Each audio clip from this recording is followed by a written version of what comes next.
राजस्थान की इस महिला को पहले कुछ दिन कब्ज की शिकायत हुई, उसके बाद उल्टियां शुरू हो गई और दस्त शुरू हो गए और उसके बाद पेट संबंधी कुछ विकार होने लगे। ऐसे में जब डॉक्टर के पास गई और डॉक्टर ने इसका पूरा शेड्यूल सुना तो जो डॉक्टर ने कहा आप हैरान हो जाएंगे। डॉक्टर ने कहा कि तुम आटा कौन सा खाती हो।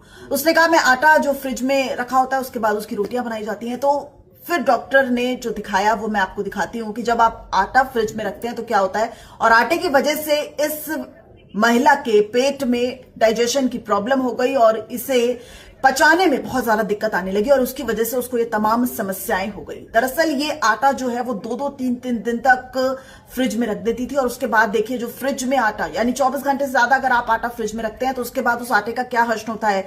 देखिए किस तरीके से जब स्कैन किया गया तो देखा गया कि 24 घंटे बाद जब आटे को फ्रिज से निकाला गया और देखा गया छोटे छोटे बैक्टीरिया और फंगस जो है वो आटे में मौजूद था। और ये तब था जब रात को आटा रखा और सुबह आटे को निकाल लिया। यानी कि सोचिए इतने समय में ही आटे की यह हालत है। और 2 या 3 दिन जब वो आटा फ्रिज में रखती थी तो आटे का क्या हालत होता होगा, कितना फंगस और बैक्टीरिया इसके शरीर में पहुंच गया होता है और इस वजह से इसकी ये हालत हुई। अगर आप भी ऐसा करते हैं तो आपको सावधान होने की जरूरत है।